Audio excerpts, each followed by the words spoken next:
This right here gonna be a cakewalk. Every character in this game should be nerfed, but I'm trying to think of like which characters should they really focus on and which characters are really sapping the joy out of the game, right? Because I think Tekken 8 is flawed on like so many levels, but there's a lot of levels that's really, really good. And I think if we get more of that, or if characters was pushed in that direction, then the game could be better. So there's some characters that are absolutely diabolical and they're just like terrible to fight against. And this is what I think players don't highlight enough. Every character is fun to pilot. Every character. Which characters are fun to fight against? And there's certain characters in this game that is not fun to fight against. But also, some characters, it's their identity to be annoying.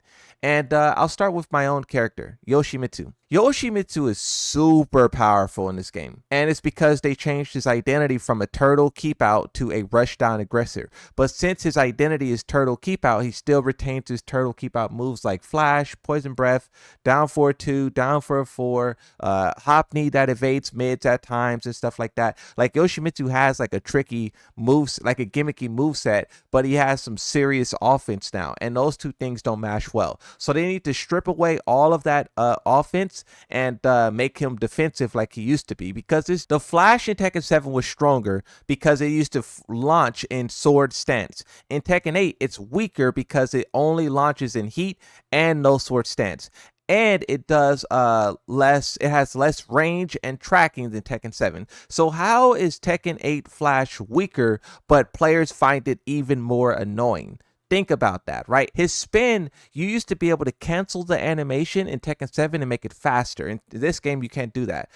So once again, how is something that's weaker making the players more upset, right? I think Yoshimitsu is a perfect example of like core mechanics, quote unquote, becoming weaker, but everyone still hates it. And I think people hate it because of everything else that he can do combined with it. You now see Yoshimitsu players all over the world, instead of going for high damage combos, they cut their combos short and they go for Oki. Many different ways of doing it. All of them are super effective and their chances of surviving it is super low, which is why they need to attack moves like forward 1+2. They need to attack moves like poison. Well, I don't know. See, like, how can you attack poison breath and get people to stop using it in Oki without killing the move outright and make it a dead button? Same thing with low unblockable, because I know people say make low unblockable slower, but the thing about that is like low unblockable is a move that hit people at low ranks. At pro ranks, it only works in Oki. So if you slow it down to where it no longer works in Oki, that means it doesn't work pretty much at all. I don't know. Yoshimitsu is a tricky character, but I think in his current stance, he is badly balanced, and they should do something about it. And I think a quick solution, or a good solution, would be to take away his aggressive mechanics and make him more defensive like he was in the past. Armor King. I think Armor King is pretty decent. I'm still trying to get a read on how powerful he is. I don't think he's the worst in the game. I saw Mayman say he's like bottom 10. Everyone's saying he's bottom 10. I do agree that he is weaker in comparison to some of the other characters, but I think he has some strengths overall, right? That grab on the ground, his grabs period. This is a character who will do very well online, but in tournaments he probably won't do that well. He's a good character, he's a strong character, and if we had more characters like him who aren't like hyper aggressive, installs, abilities all over the place, this game will be better. Hopefully they start to balance characters in his direction, but also hopefully they start to release the characters after him are like him as well. Fakamram and this guy are good characters, but they're still really strong, but they just don't shine because everyone else is like way stronger than them. They're not as strong as everyone else, but they're still really strong.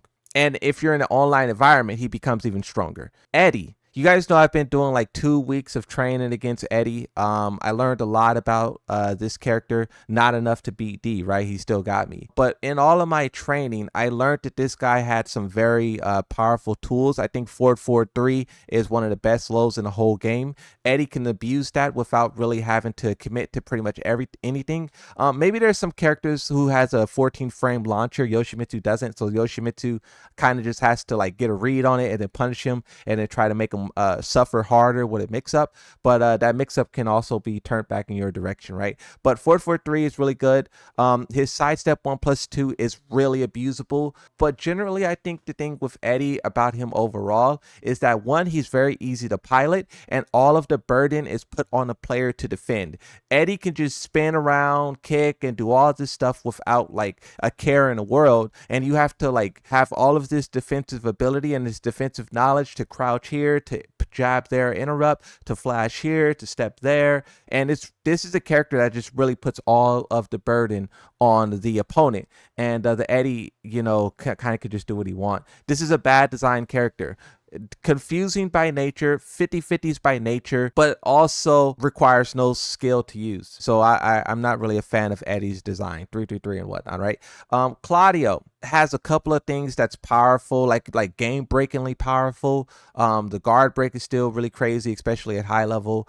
Sidestep 2, I believe it is, or up 4-2. That move is really powerful. Claudio has always been a strong character. He has one of the least moves in the whole game, and he really is a less is more type character. The less amount of moves in the whole game, but he still is super effective in every move that he does. He has multiple attacks. I believe it's back 2 or something like that. That is like in consideration for being the best attacks in the game. So when your character has that little moves, but all of those moves are so high up on the chart, I mean, it's no surprise that everyone in tournament is playing him. Why would you play a character that requires so much knowledge, so much this, has so many moves, when you can play Claudio and he has one move that covers like 5 different options and lock you down, right? This is always the issue with Claudio, is that one move does so many things, but generally, I like Claudio. I just think that he's too powerful and they need to bring him back a little bit. Just a little bit. Oki, damage, all that stuff, bring it back. Also, his low heat smash shouldn't exist. I don't think no low heat smashes should exist in this game.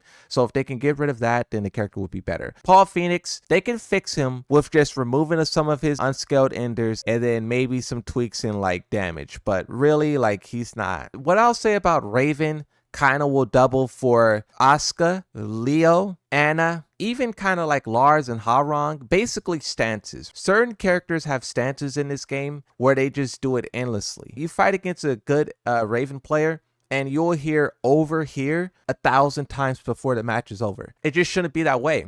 He shouldn't be able to overhear plus frame you endlessly. And I think that is just very bad game design. I don't know how they would fix him, because they put these moves in the game, and these moves allow them to do endless stances into endless pressure, and then you have to pray that either they do something really stupid and predictable or you get a proper read. So it's like, I don't know how they would balance this guy for him to not do over here, over here, over here, over here. I don't know how they would do it. I really like the change that they did with Raven, where they made his power crush not be a heat engager. That was a very excellent change, but it was completely overshadowed by the over here spam. I know the Raven players may like doing the over here spam, but in my opinion, when the developers give me something that's that powerful, I feel like my victories are hollow. This is why I didn't like season 1, because Yoshimitsu had endless damage and you were not going to survive. If I launch you one time, I win. That's how much damage Yoshimitsu had. People should feel that way, where they want their victories to be earned, but we see more times than not people cling on to the powerful tools that are giving them free wins, and I hope the Raven mains aren't in that camp.